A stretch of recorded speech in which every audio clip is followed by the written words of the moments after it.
There's somebody coming.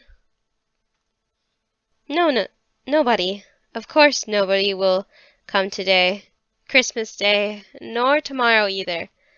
But perhaps... No, nothing in the leather bath. Quite empty. Stuff and nonsense. Of course, he won't really do anything. Such a thing couldn't happen. It's impossible. Why, I have 3 little children.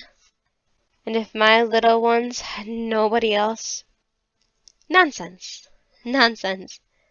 Oh, if I dare go out, if nobody would come, if nothing would happen here in the meantime. Rubbish. No one is coming. Only not to think. What beautiful gloves. Beautiful gloves. To forget, to forget.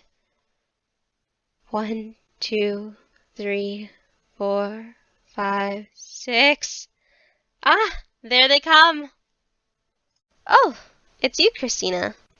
There's nobody else? I'm so glad you've come. I hear you called at my lodgings. Yes, I was just passing. There's something you need to help me with. Tomorrow evening there'll be a fancy ball, and Torvald wants me to appear as a Napoleon Fisher girl and dance the tarantella. I see. Quite a performance. Yes, Torvald wishes it. Look, this costume. Torvald had it made for me in Italy. But now it's all torn. I don't know. Oh, we shall soon set that to rights. It's only the trimming that has come loose here and there. Have you a needle and thread? Ah, here's the very thing. Oh, how kind of you. So you're to be in costume tomorrow, Nora? I'll tell you what.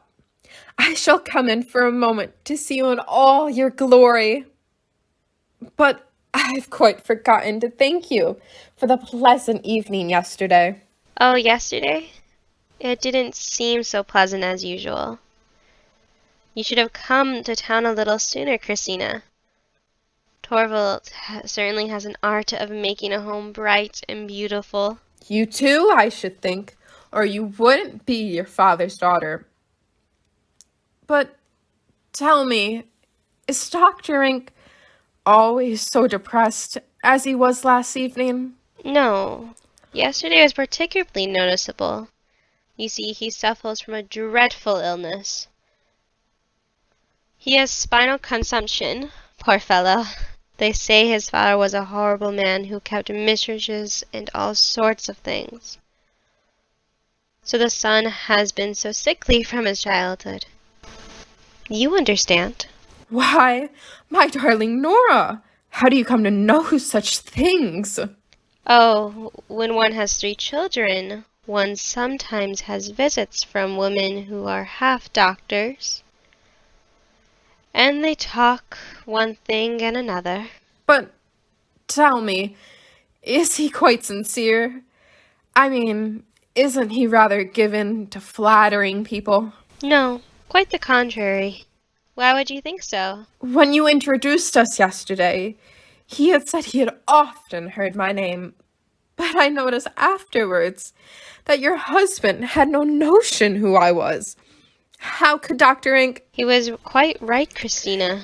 You see, Torvald loves me so indescribably. He wants to have me all to himself, as he says. When we first married, he almost got jealous even if I mentioned any of my old friends at home. So naturally I gave up doing it. But I often talk of the old times with Dr. Ink, for he likes to hear about them. Listen to me, Nora.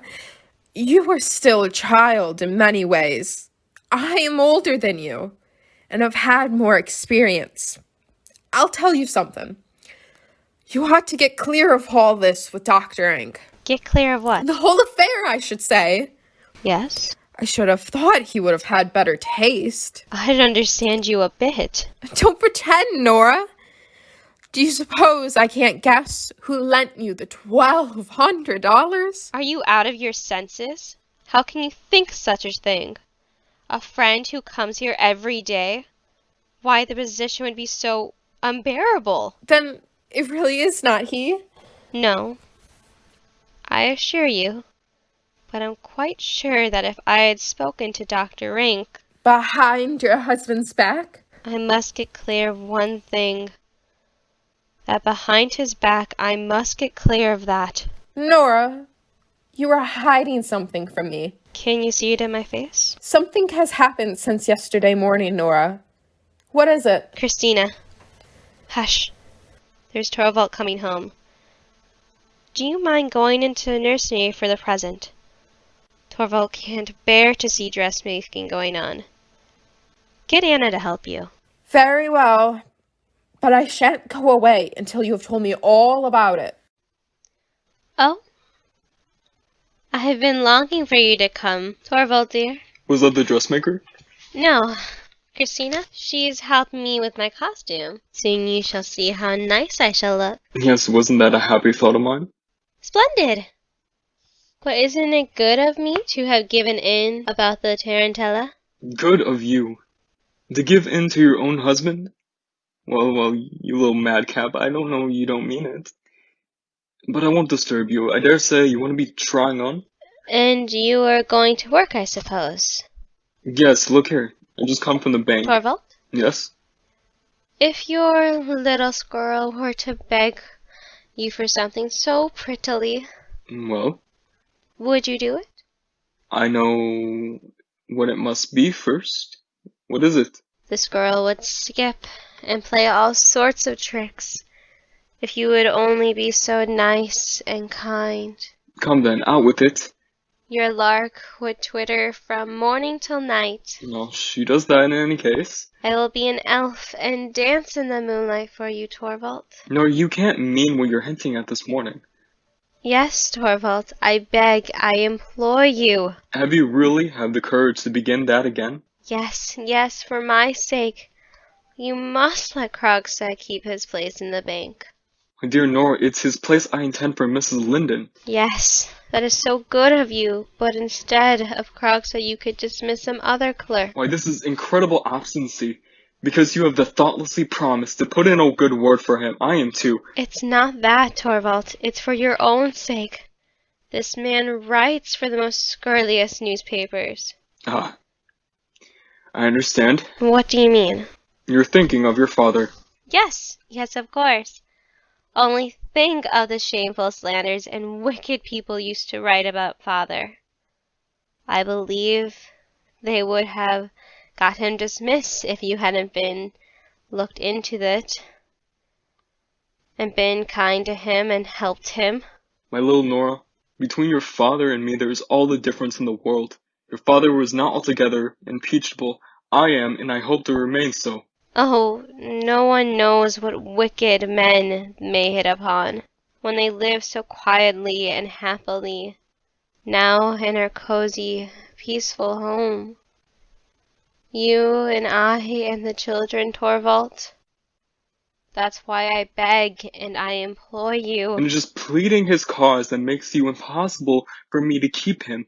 It's already known at the bank that I intend to dismiss Krogstad if I were to be reported that the new manager let himself be turned around in his wife's little finger. What then? No, nothing.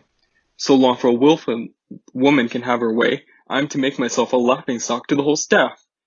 Besides, there's only one thing that makes Krogstad impossible to work with. What thing? I could perhaps overlook his moral failings in the pinch. Yes, couldn't you, Torvald? I hear he's good at his work. But the fact is, he was a colleague chum of mine. There was one of those rash friendships between us that goes on repents later. I might as well confess it all once. He calls me by my Christian name. He's so tactless enough to do it. Even when the others are present, he delights in putting in the airs of familiarity. Torvald here and Torvald there, I assure you it is most painful to me. He would make my position at the bank perfectly unendurable. Torvald, surely you're not serious. No, why not?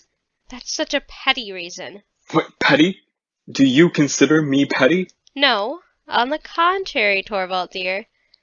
And it's just why... Never mind, you can call my motives petty. Then I'll petty be too. Petty. Very well. Now will be the end of this, for once and for all. Ellen? What do you want? Settle the thing. Here, take this letter and give it to the messenger. To see what he takes all at once. The address is on it, here's the money. There, Madam Obstinacy. Torvald, what was in the letter? Krogstad's dismissal. Call it back again. Torvald, there is still time. Oh, Torvald, call it back again for my sake, for yours, for the children's sake. Do you hear, Torvald? Do it! You don't know what that letter will bring upon us. Too late. Yes. Too late. My dear Nora, I forgive your anxiety, though it is anything but flattering to me. Let what will happen when it comes to a pinch, I shall have the strength and courage enough. What do you mean by that? The whole burden, I say, Nora, that you shall never do. Very well, then we'll share it. Nora's man and wife. That is how it should be. Are you satisfied now? Come. Don't look like a scared little dove. It's nothing, foolish fancies. Now you ought to play the tarantella through practice and tambourine. And I shall sit in my inner room, shut both doors, and anything much of a noise as you please. And when Krogstad comes, just tell him that I'm where I'm to be found. He would do it. Yes, he would do it. He would do it in spite of all the world. No, never that. Never. Anything rather than that. For some reason, some way to escape. What shall I do? Dr. Ink. Anything rather than... Good afternoon, Dr. Ink. I knew you by your ring. But you mustn't go to Torvald now. I believe he's busy. And you? Oh, you know very well I always have time for you. Thank you. I shall avail myself of your kindness as long as I can. What do you mean, as long as you can? Why lie to oneself? I am the most wretched of all my patients, Mrs. Helmer. In these last days, I have been auditing my life account. Bankrupt. Perhaps before a month is over, I shall lie rotting in the churchyard. Oh? What an ugly way to talk. The thing itself is so confoundedly ugly, you see. There is one thing I want to say to you. Helmer's delicate nature shrinks so from all that is horrible. I will not have him in my sick room. But Dr. Ink. I won't have him, I say. Not on any account. I shall lock my door against him. As soon as I am quite certain of the worst, I shall send you my visiting card with a black cross on it. And then you will know that the final horror has begun. Nonsense. Now cheer up. Well, after all, the whole thing's only worth laughing at. Dear Dr. Ink. This shall not take you away from Torvald and me. Oh, you'll easily get over the loss. The absent are soon forgotten. Do you think so? People make fresh ties, and then... Who make fresh ties? You and Helmer will, when I am gone. You yourself are taking time by the forelock, it seems to me. What was that Mrs. Linden doing here yesterday? Oh, you're surely not jealous of poor Christina. Yes, I am. She will be my successor in this house. When I'm out of the way, this woman will perhaps... Hush! Not so loud. She's in there. Today as well, you see? Only to put my costume in order. Dear me, how unreasonable you are. Now do be good, Dr. Ink. Tomorrow you shall see how beautifully I shall dance. When I sit here gossiping with you, I can't imagine, I simply cannot conceive what would have become of me if I had never entered this house. Yes, I think you do feel at home with us. And now to have to leave it all. Nonsense. You shan't leave us. And not to be able to leave behind the slightest token of gratitude. Scarcely even a passing regret.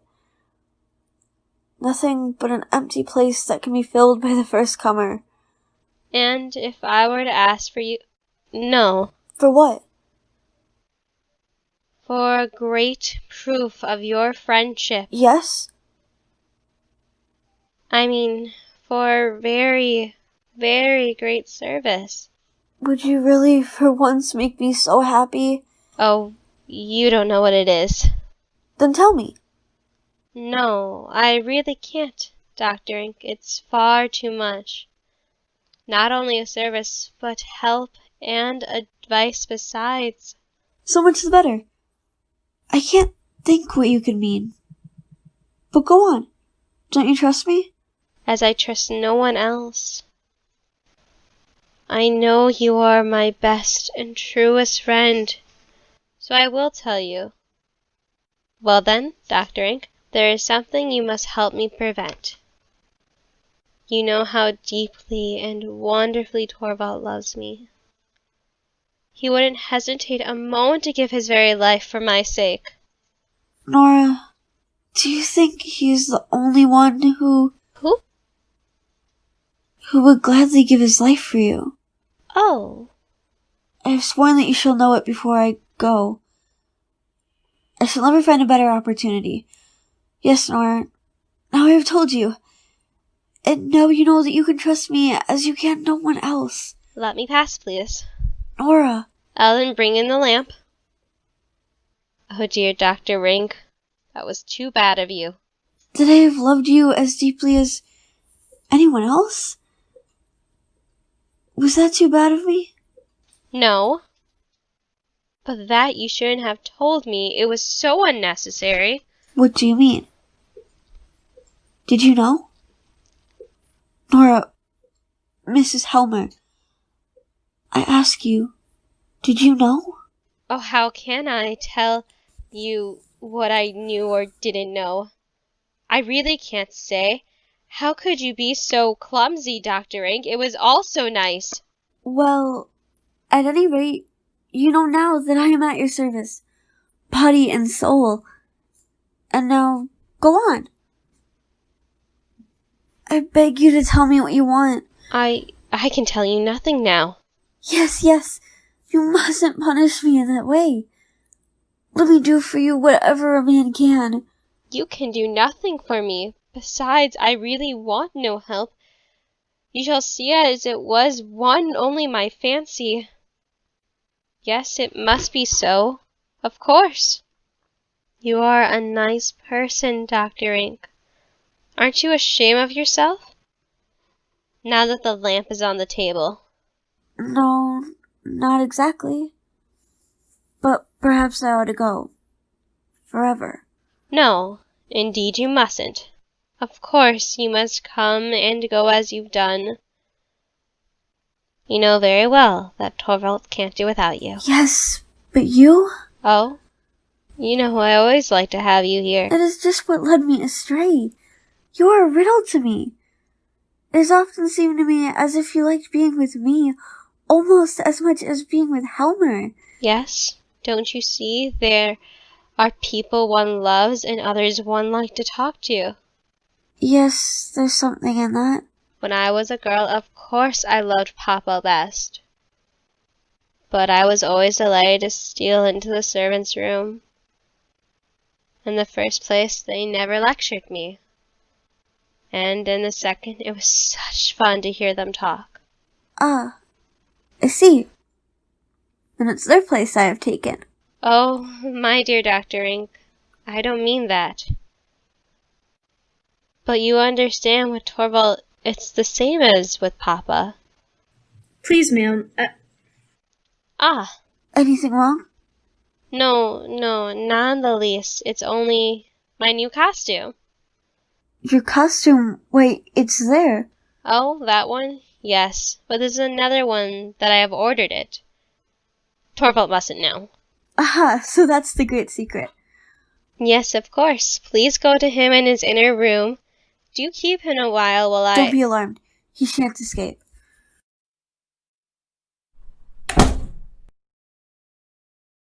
Speak softly. My husband is home. All right. That's nothing to me. What do you want? A little information. Be quick about it then. What is it? You know I've got my dismissal. I couldn't prevent it. Mr. Krog said I fought for you to the last, but it was no use. Does your husband care for you so little?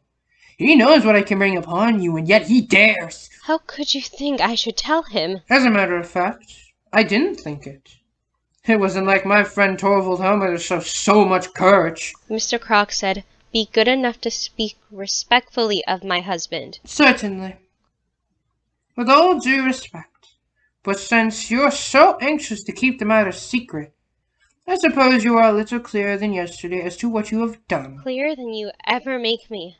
Yes, such a bad lawyers are. What is it you want? Only to see how you were getting on, Mrs. Helmer. I've been thinking about you all day.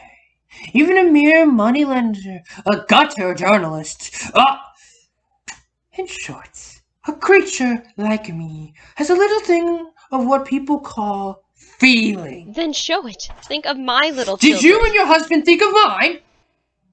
But enough of that. I only wanted to tell you that you needn't take this matter too seriously. I shall not lodge any information for the present. No. Surely not. I knew you wouldn't. The whole thing can be settled quite amicably. Nobody need know. It can remain among us three. My husband must never know. How can you prevent it? Can you pay off the balance? No, not at once. Or have you any means of raising the money in the next few days? None that I will make use of. If you had, it would not help you now. If you offer me so much money down, you should not give back your IOU. Tell me what you want to do with it. I only want to keep it. To have it in my possession. No outsider shall hear anything of it. So, if you have any desperate scheme in your head, What if I have? or if you should think of leaving your husband and children, What if I do? or if you should think of something worse, How do you know that? then put that out of your head. How did you know what I had in mind? Most of us think of that at first. I thought of it too, but I hadn't the courage. Nor I. No, no one hasn't. You haven't the courage either, have you? I haven't. Besides, it would be very foolish. Just one domestic storm and it's all over. I have a letter in my pocket for your husband, Telling him everything? sparing you as much as possible. He must never read that letter. Tear it up. I will manage to get you that money somehow. Pardon me, Mrs. Helmer, but I believe I told you... Oh, I'm not talking about money I owe you. Tell me how much you demand from my husband. I will get it. I demand no money from your husband. What do you demand then? You forget. My reputation remains in your hands. Well, now you are prepared. Do nothing foolish. As soon as Helmer has received my letter, I shall expect to hear from him.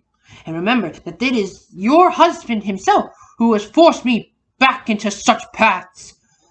That I will never forgive him. Goodbye, Mrs. Helmer. Bye, Mrs. Helmer. He's going. He's not putting the letter into the box. No, it would be impossible.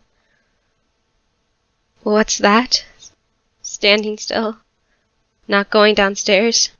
Has he changed his mind? Is he... In the letter box. There it lies. Torvald, now we are... There, I think it's all right now. Shall we just try it on?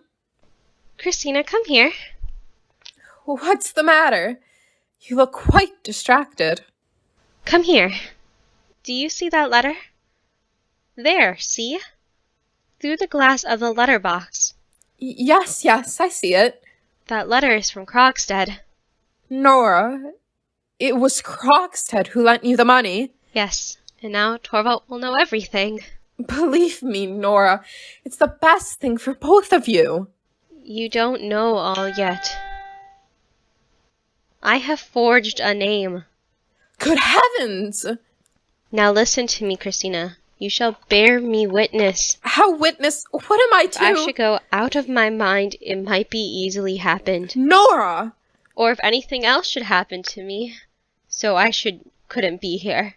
Nora, you're quite beside yourself. In case anyone wanted to take it upon himself the who to blame, you understand.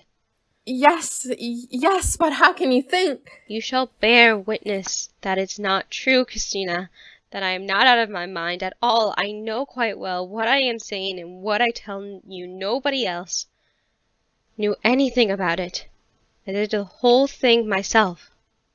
Remember that. I shall remember. But I don't understand what you mean.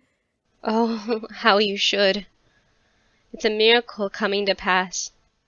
The miracle? Yes, the miracle. But it's so terrible, Christina. It mustn't happen for all the world. I shall go straight to Krogstad and talk to him. Don't. He'll do you some harm. Oh, once he would have done anything for me. He? Nora? Oh, what is it? What do you want? Well, don't be frightened. We're not coming in. You bolted the door. Are you trying on your dress? Yes, I'm trying it on. It suits me so well, Torvald. Krogstad must demand his letter back, unread. He must find some pretext. But this is the very time when Torvald generally... Prevent him. Keep him occupied. I shall come back as quickly as I can. Torvald! Well, may one come into Owen's room at last? Come, Rank, we'll have a look. But how's this? What, Torvald dear? Rank led me to expect a grand transformation. So I understood. I suppose I was mistaken. No. No one shall see me, my glory, till tomorrow evening. Why, Nora, do you look so tired? Have you been practicing too hard? No, I haven't practiced at all yet. But you'll have to. Oh, yes, I must. But Torvald, I can't get on without your help. I've forgotten everything. Oh, we shall soon freshen it up again. Yes, do help me, Torvald. You must promise me. I promise. All this evening, I shall be your slave. You little helpless thing, but by the by, I must just... What do you want there? Only to see if there's any letters. No, don't do that, Torvald. Why not? Torvald, I beg you not to. There's nothing there. Let me just see.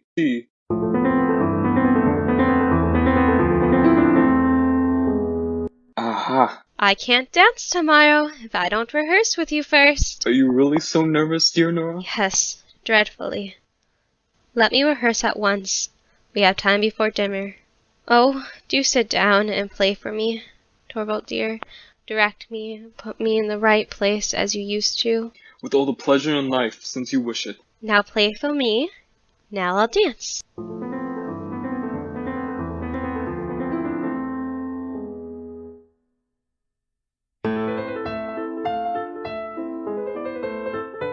Slower. Can't do it slower. Not so violently, Nora. I must. No, Nora, that will never do. Didn't I tell you so? Let me play for her. Yes, do. Then I can direct...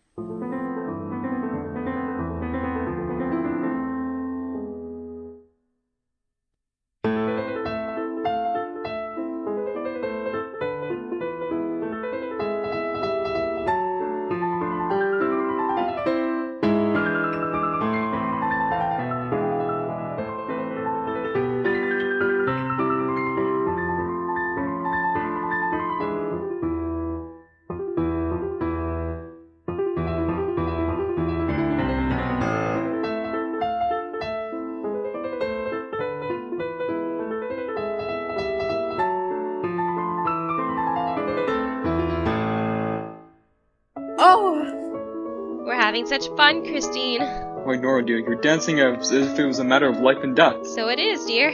Rank, stop. This is mere madness. Stop, I say. Couldn't have believed that you've forgotten everything I've taught you. You see for yourself. You really do want teaching. Yes, you see how much I need it. You must practice with me till the very last moment. Will you promise me, Torvald? Certainly. Neither today nor tomorrow must you think of anything but me. You mustn't open a single letter. Mustn't even look at the letter box. You're still afraid of that man. Oh, yes, I am. Nora, I can see it on your face. There's a letter from him in that box. I don't know. I believe so. But you're not going to read anything now. Nothing ugly must come between us until all this is over. You mustn't contradict her. The child shall have her own way, but tomorrow night, when the dance is over, Then you shall be free. But now go into the dining room, and you too, Dr. Rank. Christina, you must help me do up my hair. There's nothing in the wind? Nothing? I mean, oh, nothing of the kind. It's merely this babishly anxiety I've been telling you about. Well, He's gone out of town. I saw it in your face. He comes back tomorrow evening. I left a note for him. You shouldn't have done that. Things must take their course. After all, there's something glorious in waiting for a miracle. What is it you're waiting for? Oh, you can't understand. Go to them in the dining room, and I shall come in a moment. 7 hours till midnight. Then 24 till the next midnight. Then the tarantella will be over. 24 and 7. 31 hours to live. What's become of my little lark? Here she is.